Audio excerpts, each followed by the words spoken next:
Bonjour, je m'appelle Bruno Lassalle, je suis vétérinaire et mes fonctions m'amènent à fréquenter les abattoirs depuis une bonne vingtaine d'années où j'ai pu voir l'évolution de l'abattage, les abattages classiques et les abattages rituels.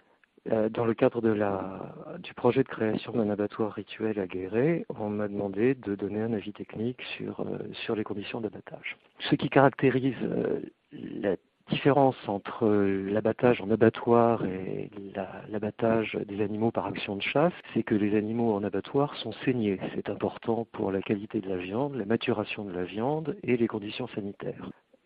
Il faut donc, le principe est que l'animal, d'une façon ou d'une autre, ses vaisseaux sanguins doivent être ouverts pour que son cœur fonctionnant encore évacue le sang de la carcasse, ce qui permet donc, comme je le disais, la maturation de la viande et sa bonne qualité. Depuis plusieurs milliers d'années, comme en témoignent au moins des monnaies romaines ou des tombeaux, etc., les animaux sont étourdis par un coup de marteau ou par d'autres techniques avant que leur vaisseau sanguin soit ouvert. Cet étourdissement avait l'avantage de protéger l'opérateur lui-même et de ne pas trop faire souffrir l'animal, même si l'étourdissement n'est pas toujours parfaitement réussi.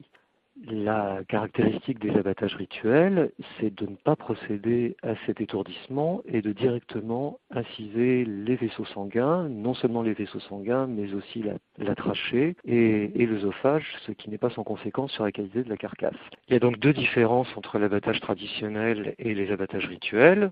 D'une part, le fait que l'animal n'est pas étourdi lorsqu'on incise ses vaisseaux sanguins, et d'autre part, la nature de l'incision des vaisseaux. On va commencer par l'aspect protection animale, c'est-à-dire que le fait que l'animal ne soit pas étourdi. On constate que l'agonie de l'animal égorgé peut être assez longue. C'est extrêmement variable d'un individu à l'autre. Il m'a été donné de voir des animaux qui, plusieurs minutes, 6-8 minutes après avoir été égorgés, étaient encore, sinon conscients, du moins vivants, et présentaient des convulsions, présentaient encore des signes de vie. La perte de conscience elle-même est assez difficile à évaluer.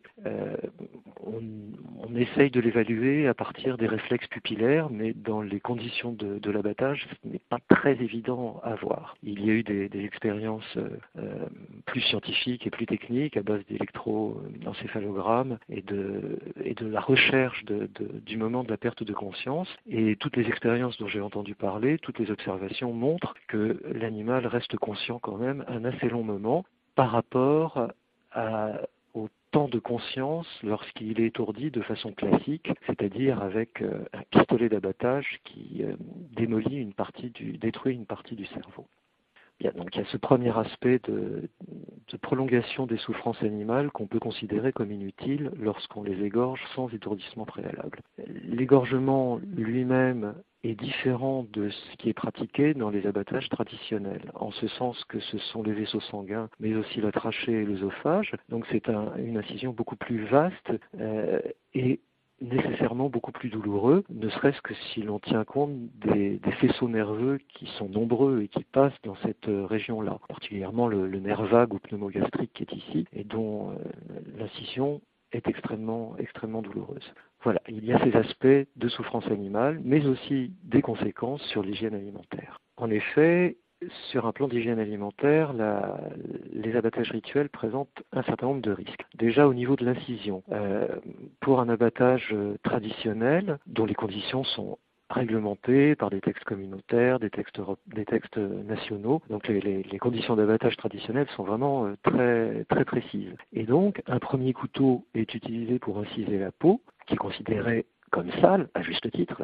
la peau d'un animal, comme la peau humaine, est très sale. Et un deuxième couteau est utilisé dans un deuxième temps pour inciser précisément les vaisseaux sanguins, ce qui permet donc, comme j'ai expliqué tout à l'heure, de vider l'animal de son sang pour la qualité de la carcasse. En revanche, dans les abattages rituels, un seul couteau est utilisé qui incise dans un même geste et la peau et les structures internes, comme je disais, les vaisseaux sanguins, la trachée, l'œsophage, etc. Il y a eu des expériences extrêmement classiques où on met sur le couteau d'incision un germe des bactéries qui sont marquées par des marqueurs radioactifs, et ces bactéries sont retrouvées dans la viande. Donc ça va très très vite. Il suffit que ces bactéries soient présentes dans le courant sanguin, même au moment de l'abattage de l'animal, pour qu'elles circulent extrêmement rapidement et se retrouvent, après préparation de la viande, dans la viande. D'où ces contraintes hygiéniques de l'utilisation des deux couteaux qu'on ne retrouve malheureusement pas dans l'abattage rituel. Ça, c'est le premier point. Le deuxième point consiste le deuxième point est représenté par la section de l'œsophage qui se fait de façon différente en abattage traditionnel et en abattage rituel. Dans l'abattage traditionnel, l'œsophage est dégagé des structures anatomiques qui l'environnent et un clip, une espèce de pince est posée, de même qu'elle sera posée au niveau du rectum, pour que lorsque l'œsophage est incisé, il n'y ait pas d'écoulement du contenu de l'estomac sur le reste de la carcasse. Ces contaminations dues à la section de l'œsophage sans qu'il soit clipsé auparavant, sont discrètes. On n'assiste pas à une remontée de tout l'estomac par l'œsophage et une dégoulinade sur la carcasse. Il suffit, de même que je l'illustrais avec la présence de bactéries sur le couteau des incisions, il suffit de vraiment 3 fois rien pour contaminer la carcasse, avec des germes qui peuvent être particulièrement redoutables, c'est notamment de la famille des coliformes fécaux et le fameux Escherichia coli aux 157H7 dont on entend régulièrement parler dans des intoxications alimentaires.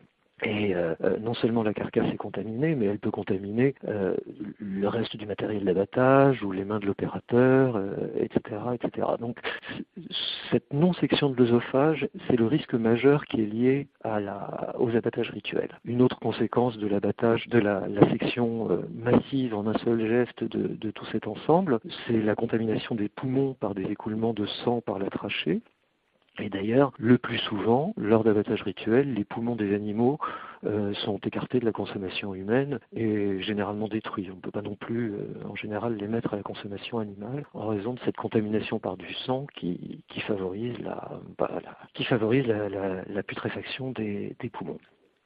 Donc, pour récapituler, il y a ces deux aspects, cet aspect de souffrance animale qui a été vraiment mis en évidence par un certain nombre d'expériences et des comparaisons entre les deux types d'abattage, et puis ce risque de contamination des carcasses qui est de la même façon extrêmement connu par le personnel d'abattoir et particulièrement les vétérinaires, et qui peut être mis en évidence par des analyses bactériologiques de la surface de la carcasse. Voilà, tous ces éléments donc sont extrêmement connus. Là, je m'exprime en mon nom propre, mais la Fédération vétérinaire européenne et les associations vétérinaires françaises expriment le même avis, c'est-à-dire que pour ces raisons de protection animale et d'hygiène alimentaire, des abattages traditionnels restent préférables. Il a été proposé des aménagements des abattages rituels, par exemple d'utiliser un pistolet d'abattage juste après l'égorgement pour écourter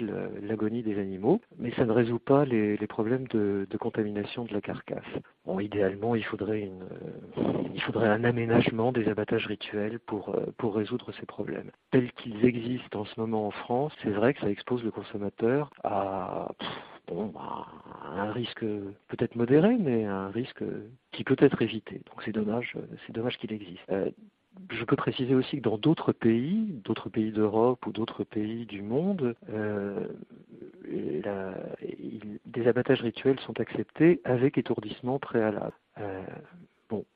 Ça ménage les problèmes de protection animale. L'idéal serait effectivement de trouver un compromis sur la protection animale et un compromis sur les conditions d'égorgement qui permettraient de protéger la carcasse de ces contaminations. Voilà, j'espère avoir été clair et explicite sur les différences entre abattage rituel et abattage traditionnel.